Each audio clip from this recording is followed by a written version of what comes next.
Hey everyone, it's Brian here. I'm awake, are you? And if you're awake,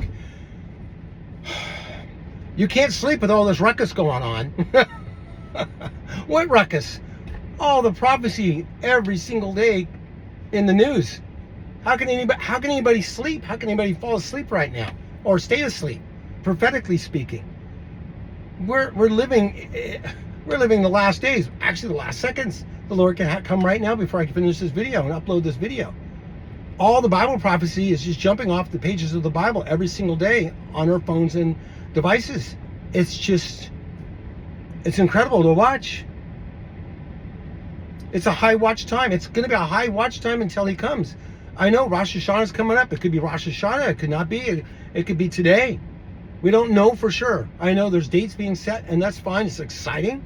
But I'm looking at what Jesus said. The disciples asked him, Lord, when are you going to come back and defeat the Roman army and set up your kingdom? And he said, he gave a list. He gave things to look for. Luke 21, Matthew 24, and other places. You know, the earthquakes, the wars, the rumors of wars, the pestilence, the lawlessness, all this stuff.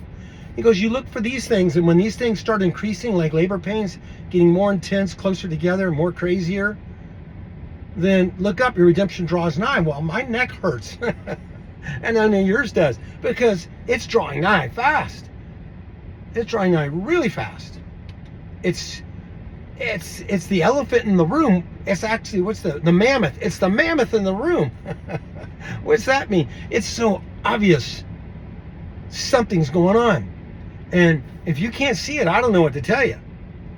God's not keeping it a secret. This is no secret. God is shouting from heaven, wake up, church. Time to go home. Time to go to the wedding supper. Time to go to that banquet table. One of these days and today, you may be at that banquet table. Angels are serving you as the waiters. You're sitting across. Hey, that's Apostle Paul sitting across from me. Hey, how's it going today, Paul? Yeah, seriously, we're about to go to a place where for 2,000 years, the saints before us are already there. We're the last generation, you see? We are the final generation. We are the last days saints. And we're going to be going to a banquet pretty soon, a wedding feast. We're going to see Adam, we're going to see Eve, we're going to see Daniel, the prophets, Isaiah, Ezekiel, Elisha, Simon Peter, James, John, Matthew, Jesus, of course, the Father.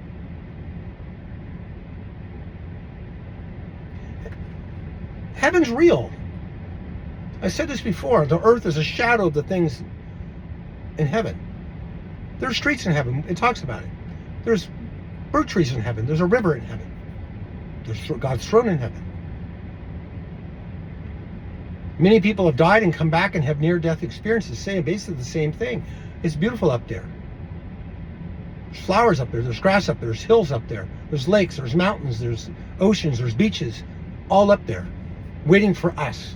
There's millions and millions of our brothers and sisters are up there right now. You think they're worried about their next meal? Do you think they're worried about economics? Do you think they're worried about World War III in heaven? Do you think they're worried about anything like that? Oh no, I can't pay my cell phone bill. Oh no, I got to pay rent. You think they're thinking of that? You know the answer. Pretty soon, we're not going to have to think about any of that. It will be obsolete because we're going to have glorified bodies in a nanosecond. The twinkling of an eye, a nanosecond, we're changed. From this to a glorified body. And we're going to be just like him because we're going to be able to see him as he is. When it says see him as he is, you understand, I know you understand this, that is a huge statement. If you really dig into that, Moses saw the burning bush. He saw a bush. He took off his sandals because he was on holy ground.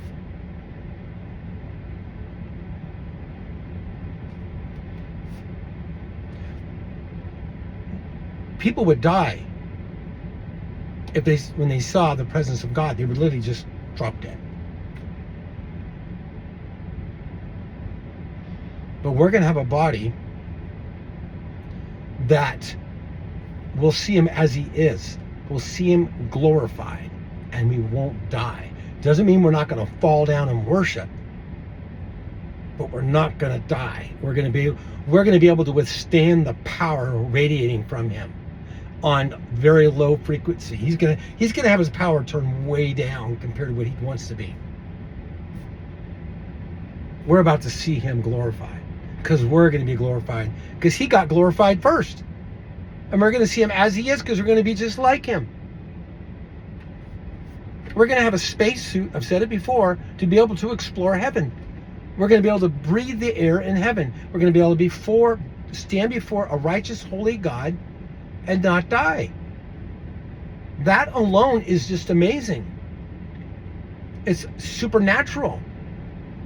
And you're going to explore this place called heaven. I'm going to explore with you.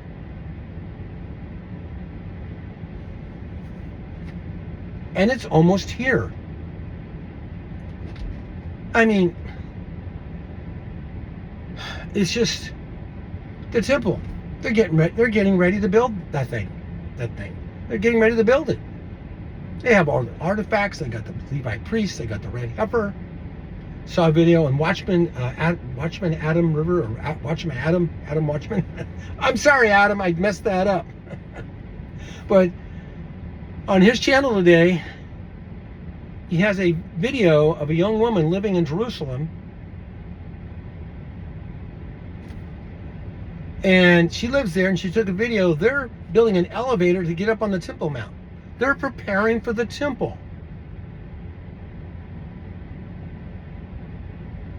And then you got that, and you got all this other stuff going on. Let's see, what kind of stuff are you thinking about? Let's see. Let me look into this.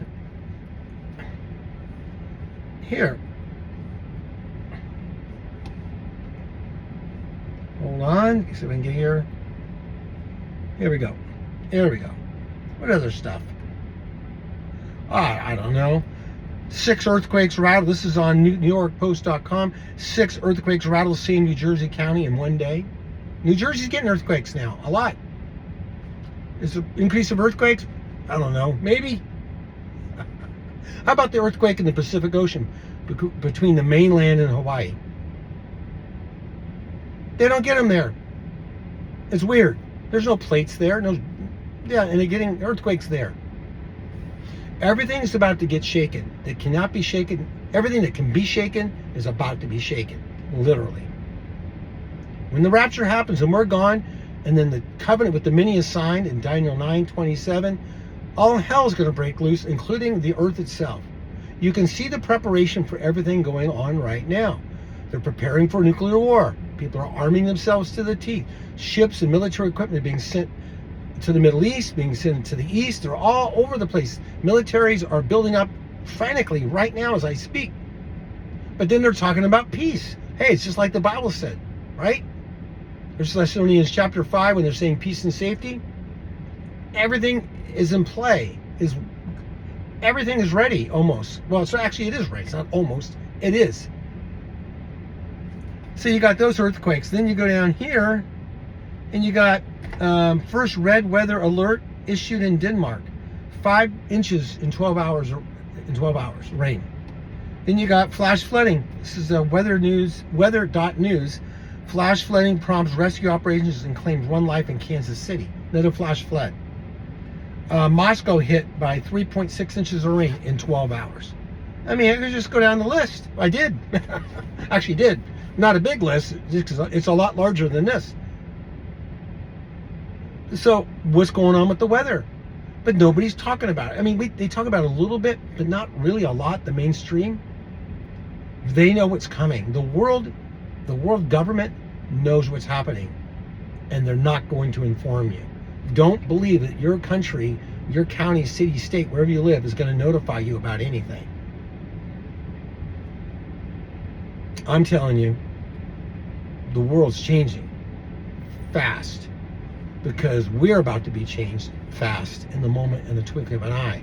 We're about to put on a glorified super suit and to be taken up into heaven, and we're going to see our Lord as he is, because we're going to look just like him and be just like him. Except we're obviously not God, but we're going to have glorified bodies, and we'll be able to look at him in his eyes and talk to him and live.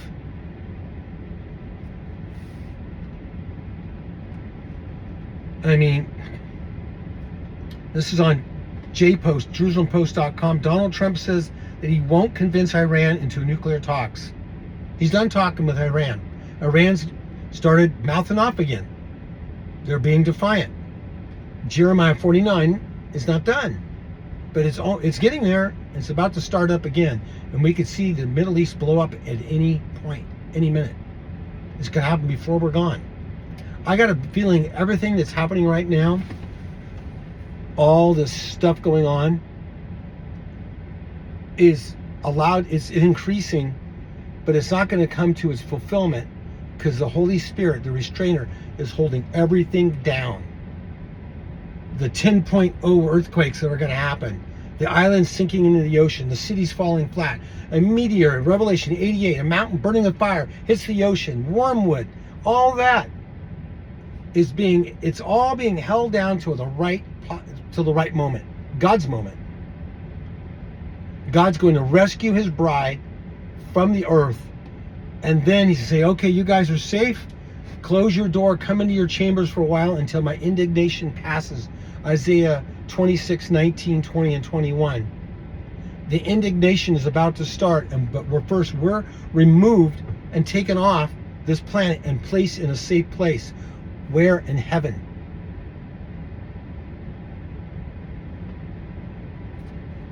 In that moment, for that transfer from this lowly body to a glorified body, no prophecy has to be fulfilled for that to happen. So that could happen at any moment. All the prophecies we talk about here are all deal with the tribulation. All this weather stuff, all these earthquakes, has nothing to do with the rapture. It has to do with the 7-year judgment and the end of time that we're living right now. It's all pointing to the start of the trib, but we're gone first. So the closer the tribulation looks like it's coming, how close is the rapture? Some think it might be Rosh Hashanah. I think that, but I could be wrong. I don't know. I can't say definite. I can't, but I'm telling you, it's really close. I've never seen things like this happen before in my life. The prophecy in the early 80s, the late 80s, early 90s, I saw things happening. We thought, man, he's coming. He's going to come in 93. We thought it was 93 because it was 7 years to 2000. We just figured it all out. Nothing. We're still here. And there was things going on back then. But what's going on just in 24 hours here is like the whole decade of the 90s. What goes on in one day here. It's increased so much, so fast, on every aspect of Bible prophecy, it's hard to keep up. And it's telling us, it should be telling you, born again believer, it should be telling you, get ready to meet God. What is the rapture really? Let's talk about this. The rapture is the first day, the first moment we see God in his natural glorified state. When we see Jesus in the clouds, that's the first time all of us are going to see him literally in real time in his natural state. Not as a baby in a manger, not hung on a cross, but glorified and risen with power and might. We're about to see that. What's the rapture if the Lord's not there? I said it before. It's just an event. I don't want an event. I want my Savior. I want to see him. I want to talk to him. I want to hold him. I want to fall down in front of him. Ugh. Ugh. And everything that's happening every day, including in your own life, including all the stuff that goes on in your life,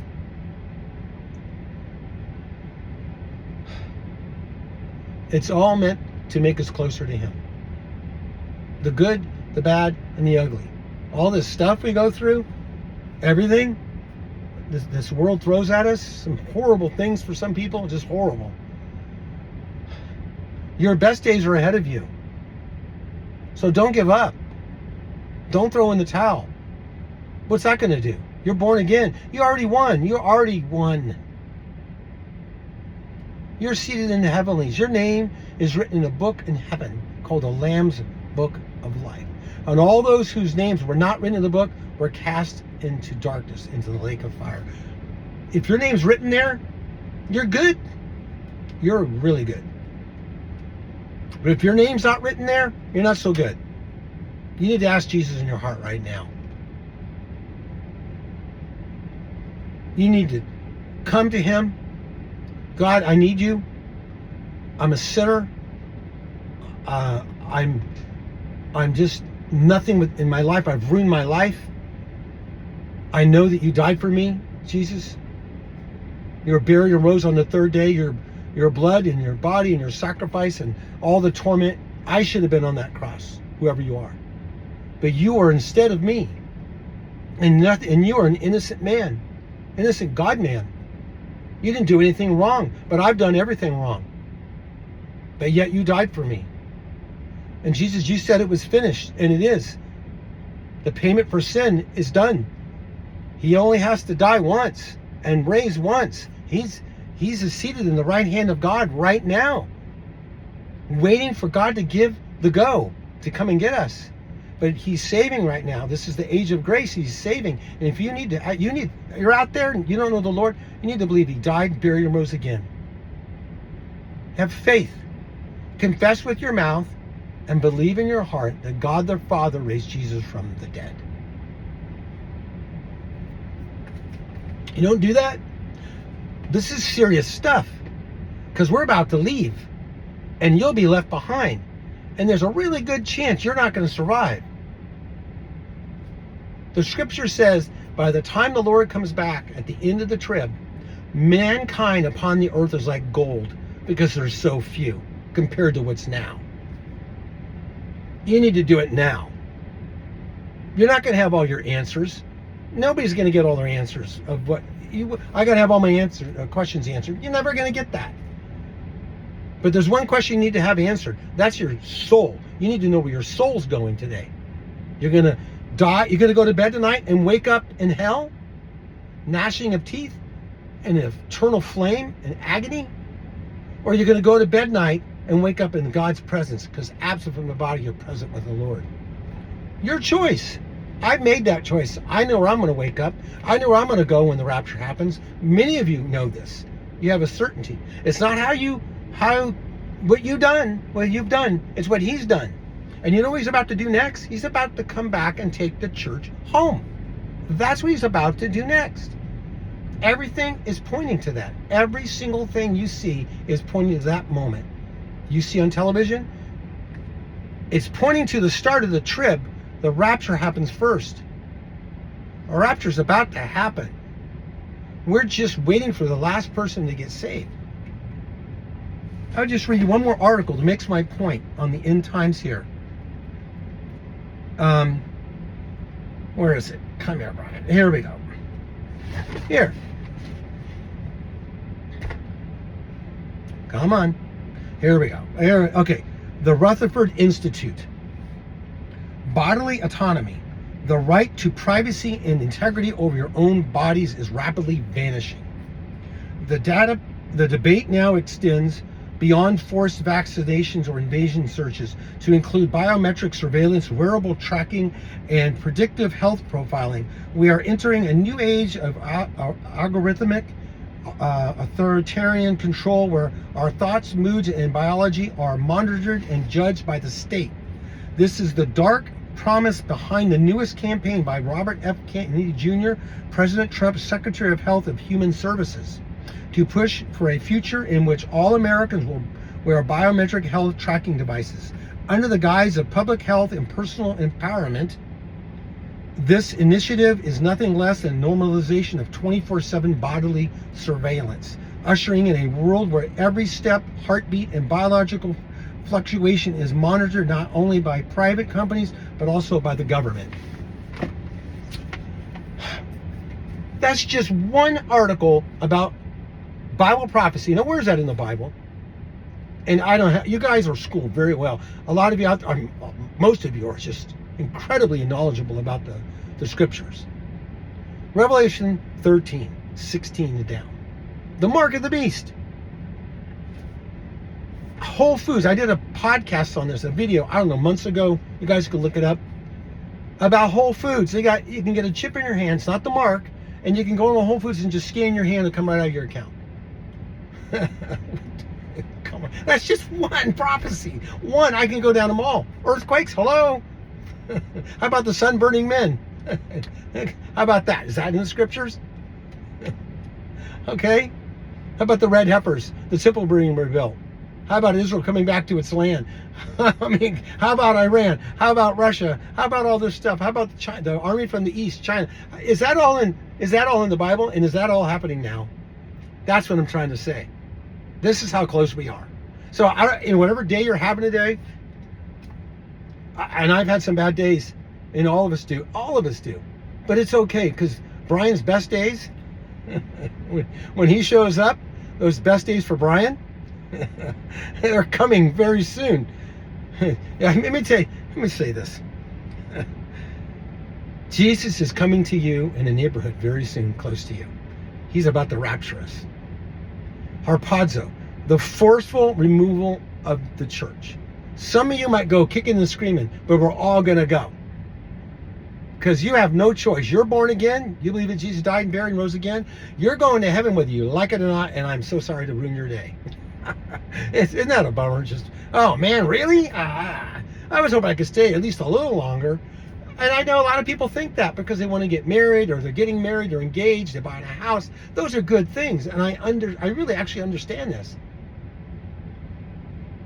But in a light of eternity, and with the way the world's going, no eye has seen or ear has heard has come in the thought of man what God has prepared for them. Paul says he considers the things of this world done. Believe me, a quarter second after the rapture, whatever you had planned for this weekend, if it happens today, you're not going to be worrying about it anymore. No, not at all. Not at all. You're not going to worry about it one bit. I want to read a passage here, and I'm trying to get done. Here we go. Let's see. Come on, Brian. You can do this. You can do it. Oh, wrong one. Here we go. 1 Corinthians, 2 Corinthians 4. Here we go. Let me leave you with this. But we have this treasure in earthly vessels, so that the surpassing greatness of the power will be of God and not from ourselves. We are afflicted in every way, but not crushed, perplexed, but not despairing, persecuted, but not forsaken, struck down, but not destroyed, always carrying around about in the body of the dying of Jesus, so that this life of Jesus also may be manifested in our body. Feeling perplexed? Feeling crushed? Despairing? Feeling persecuted? Well, you must be a born-again believer.